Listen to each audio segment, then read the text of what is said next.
Salut à toutes et à tous, un CQFR exceptionnel en urgence un petit peu parce que nous venons d'apprendre, donc là on est le 20 février, il est 20h07 au moment où on enregistre et on vient d'apprendre il y a un peu moins d'une heure que Victor Wembanyama serait out a priori pour tout le reste de la saison. Fin de saison donc pour Victor Wembanyama, je suis avec Shai Mamou, voilà on s'est connecté pour vous faire un petit point sur ce qui se passe. Shai, est-ce que tu peux expliquer un petit peu à nos auditeurs ceux qui n'auraient pas vu ce qui a été annoncé récemment, il me semble que c'est Shams Charania qui rapportait l'information. Est-ce que tu peux nous dire ce qui se passe du côté de Victor? C'est ça, ouais, l'info est tombée en fin de journée. Victor souffre d'une thrombose avec des caillots de sang, un caillot de sang qui s'est formé dans une veine profonde qui est située sur son épaule droite. Les gens qui souffrent de thrombose, ça implique des risques majeurs pour leur santé, comme suit de provoquer parfois des embolies pulmonaires quand les caillots s'étendent à d'autres zones du corps. Donc forcément, fin de saison, forcément plein de questions. Une inquiétude d'abord, moi je sais pas comment tu as réagi au truc. Moi tout de suite j'ai vu le message de Charania, j'ai vu la nature de la blessure. Ça m'a rappelé des mauvais souvenirs. Puis voilà, c'est forcément c'est Victor Wembanyama, donc c'est important. C'est une terrible nouvelle pour les Spurs, pour lui, pour les fans. Avec, on l'espère, on parlera peut-être un peu d'une note d'optimisme derrière, mais sur le coup ça fait un petit choc quand même. Ouais, moi je vais d'abord faire dans l'optimisme peut-être avec les informations dont on dispose à l'heure actuelle, c'est quand même que les choses sont plutôt rassurantes dans le sens où a priori d'après les informations qu'on a pu récolter, la thrombose effectivement serait pas étendue, elle serait localisée donc comme tu l'as dit dans son épaule droite. Les Spurs ont bon espoir que Victor soit remis même pour cet été, qu'il puisse reprendre une activité sportive cet été et qui sera sur pied pour la saison prochaine. Ça, c'est des choses importantes, je pense, à souligner pour pas qu'on tombe forcément dans la T'as sinistrose, raison. tout de suite. Encore une fois, hein, je vous rappelle, là, on fait ce CQFR, on a les informations qui viennent de tomber, donc j'imagine que ça sera développé dans les heures qui viennent. Ce qu'on sait aussi, c'est que visiblement Victor était fatigué. Ça, on le voyait même un petit peu à Oui. l'œil. On pensait à une sorte de burn-out. Ce qui a visiblement alerté les Spurs, c'est qu'il était encore fatigué au retour du All-Star Break, même après ces 2 jours de repos. Et c'est voilà, en faisant des examens par rapport à cet état de fatigue qui serait tombé sur effectivement cette thrombose. Et c'est là que je me dis quelque part, et c'est ce qu'a tweeté aussi notre ami Pascal Gibernet tout à l'heure. Je me dis heureusement que ça a été décelé là, et qu'il y a eu peut-être ce coup de fatigue, parce que si c'est pas décelé, parfois ça peut faire ce que j'ai dit tout à l'heure, des embolies pulmonaires. Donc ça c'est quand même plutôt une bonne nouvelle. Les Spurs sont confiants, tu l'as dit, pour qu'ils reviennent dès la saison prochaine. Euh, c- le coup de la fatigue, moi pareil, j'ai pas pu m'empêcher de me dire, ouais, c'est vrai que ces derniers mois, même les dernières années écoulées, il a eu peu de repos finalement. Il a enchaîné avec les Jeux Olympiques. Il avait fait sa première saison NBA sans manquer énormément de matchs. Là, ça s'enchaînait aussi. Il est All-Star. Il y a eu le match à Paris. On sait que les caillots de sang parfois sont provoqués par les vols en avion. Alors c'est de la, il y a pas, tu fais bien de le dire, il n'y a pas d'informations précises. Ils n'ont pas dit c'est à cause de ça qu'il y a ça. Mais bon, voilà, moi j'ai pensé à ça tout de suite. Et je vais te rejoindre sur l'optimisme parce que j'étais un peu alarmé parce que je me suis tout de suite dit Chris Bosh, moi ça m'avait miné de voir Chris Bosh se Bien sûr. bagarrer contre ça, essayer de trouver des médecins qui lui disent que peut-être il pourrait trouver un moyen, une méthode pour qu'il puisse rejouer, reprendre l'avion normalement. Finalement, il avait été déclaré apte, mais bien longtemps après, et toutes les équipes, il y a très peu d'équipes qui voulaient ne serait-ce que lui donner l'opportunité de rejouer. Donc tout de suite, j'ai pensé à Chris Bosh, et après, quand on se repenche un peu sur les autres cas, parce qu'il y a eu des cas un peu plus récents et sur lesquels ça s'est bien mieux passé que pour Chris Bosh. Il y a Brandon Ingram qui a eu ce souci-là, il est revenu rapidement. Et il y a Ozar Thompson qui avait mis un peu prématurément fin à sa saison la saison dernière en mars et qui est revenu là à pleine puissance et il y a aucun souci. Donc on peut espérer que pour Victor ça fasse la même chose. Mais voilà, c'est inquiétant parce que c'est Victor. Je dis pas que c'est pas inquiétant pour quand c'est Brandon Ingram, quand c'est Ozar Thompson, mais il y a tellement de choses qui sont sur ses épaules pour le basket français, le basket mondial même, quand il est tellement attendu. Tu vois, on regarde le documentaire qui est sur Netflix en ce moment, dont on parlait l'autre jour. Tous les mecs disent c'est le meilleur prospect de tous les temps, c'est l'avenir du basket, machin. Donc c'est une énorme pression qui pèse dessus et forcément, moi, ça m'a pas laissé indifférent. J'ai pensé à Benjamin Moubèche.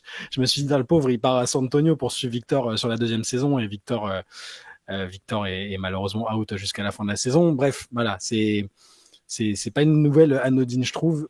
je vais te rejoindre sur l'optimisme quand même. Voilà. Ouais, et puis c'est vrai que pour un jeune homme, j'allais dire, mais pour n'importe qui, en fait, les premières questions pour ce type de pépin, c'est surtout sur l'état de santé global. Et tu Ouais. as raison, heureusement que ça a été diagnostiqué rapidement.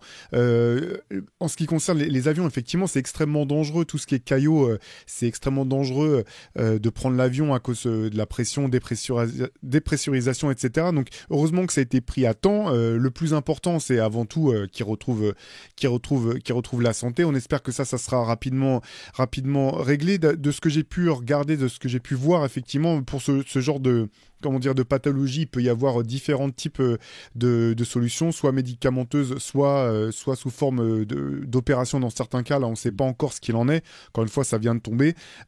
Par contre, voilà, si jamais si tout se passe bien, que son état de santé est vite rassurant, qu'il revient à la normale et que cette thrombose comment dire, est contrôlée. Ce qui est encore une fois plutôt positif si on veut voir le verre à moitié plein plutôt, c'est de se dire que c'est pas quelque chose s'il s'en remet bien entendu, c'est pas comme quand après t'as une longue période pour revenir comme après une opération du genou, Ouais. une opération voilà un problème un autre type de blessure.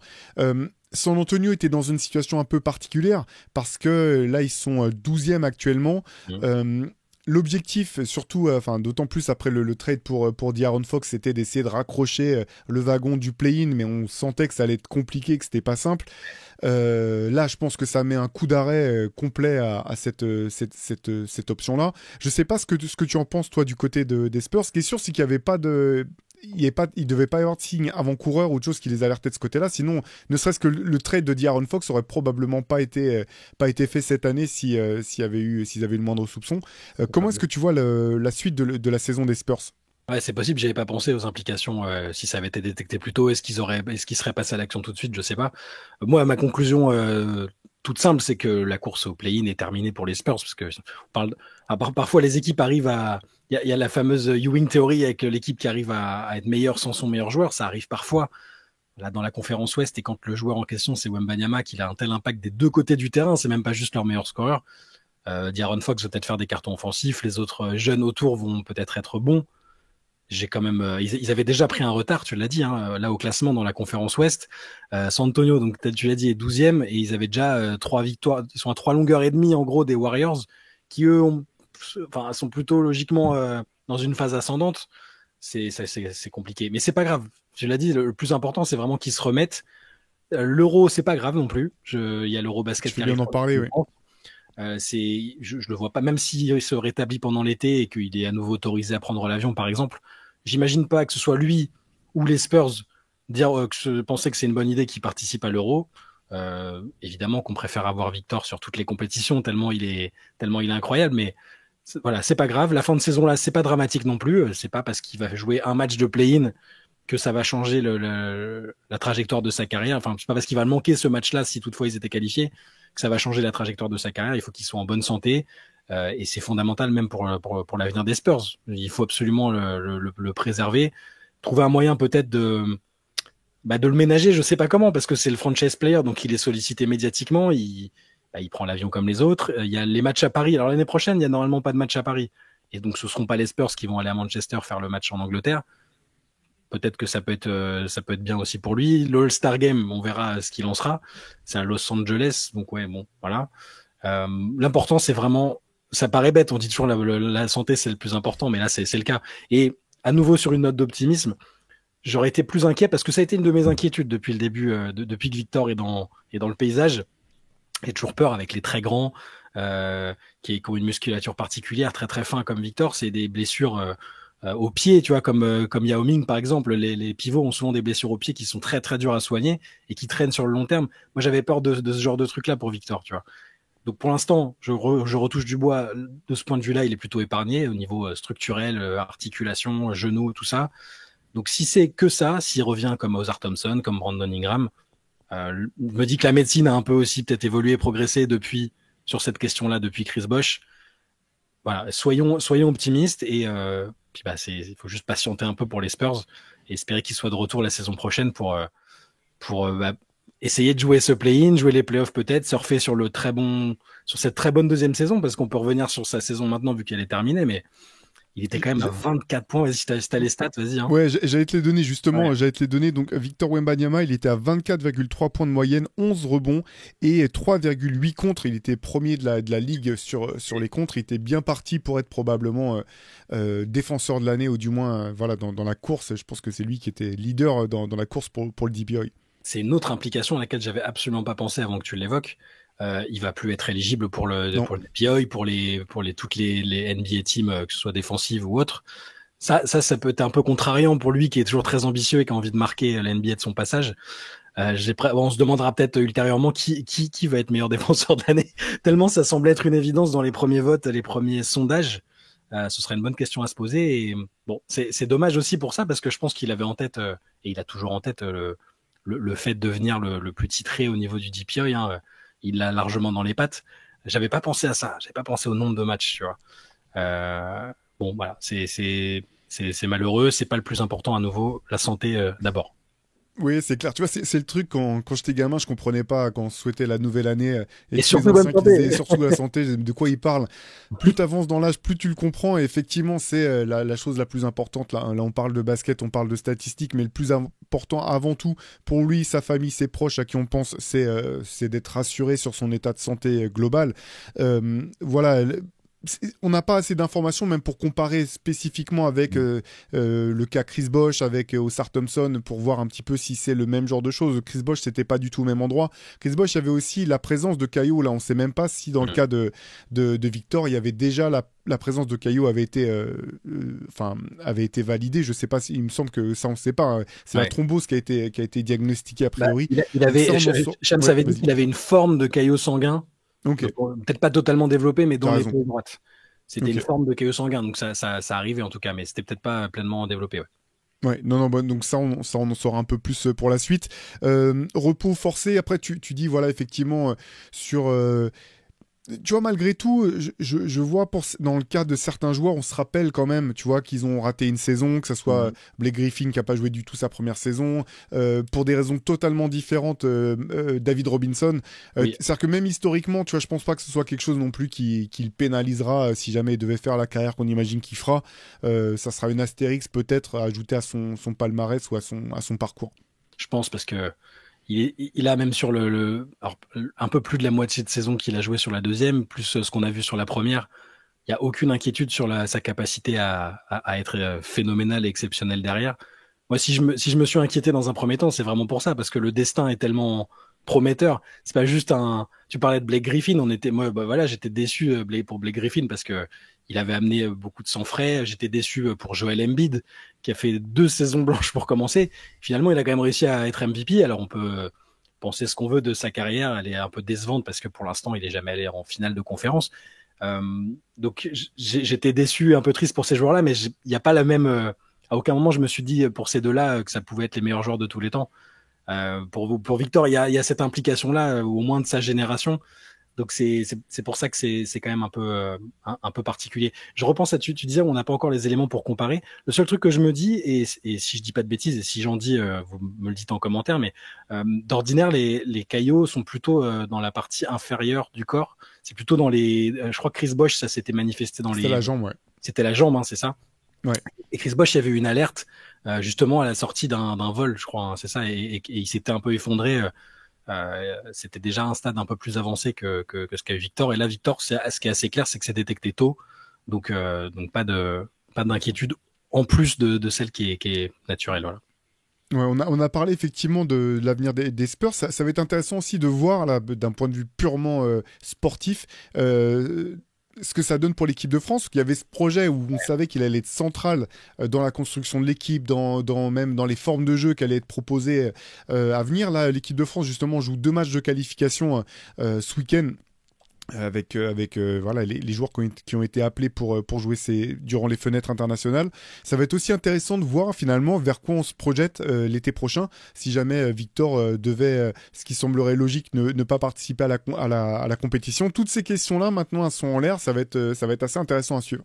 Ouais, et on n'était pas certain qu'il participait à l'Euro déjà à la base. On se souvient qu'il s'était retiré de la Coupe du Monde. Il était sélectionné à la base, il avait dit qu'il voulait la faire et il avait ressenti un coup de fatigue euh, assez logique aussi avec toutes les attentes qu'il y avait autour de lui. Donc on n'était pas certain qu'il y participe, mais il avait quand même émis le souhait d'essayer de participer au plus de tournois possible, comme d'autres avant lui, parmi les grands joueurs européens. Parfois, alors je dis pas qu'il faut prendre l'Euro comme une compétition secondaire. Attention, c'est important. Si la France peut aller gagner l'Euro, il faut le faire. On se souvient de celui que les Bleus ont gagné. C'est des souvenirs géniaux. Mais parfois, il faut aussi se développer sans le meilleur joueur, et ça peut aussi permettre à d'autres de se révéler, d'avoir plus de temps de jeu. Peut-être que là, il y a un nouveau sélectionneur aussi, donc il fera les choix qu'il fera, hein, Frédéric Photoux. Je sais pas. Il y a aussi la blessure de Mathias Le Sort. Donc le Oui. secteur intérieur, je sais pas combien de temps combien de temps il sera indisponible. On ne sait pas ce que fera Rudy Gobert non plus. Le secteur intérieur, ça risque d'être un peu expérimental à l'Euro. C'est un peu tôt, mais ce sera intéressant quand même. Les Bleus sont tout à fait capables d'être performants sans Victor Wembanyama. Ils l'étaient avant. Pourquoi pas se baser sur d'autres. C'est en ça que c'est intéressant. C'est peut-être trouver d'autres options offensives. On a vu qu'il commençait vraiment à devenir la numéro un. Ça, voilà, j'essaye là aussi d'être positif et optimiste en me disant ils vont chercher et trouver d'autres solutions pour être quand même compétitifs, parce que même sans Victor, on peut pas arriver et dire bon bah c'est une compète de transition, on peut finir huitième, c'est pas grave.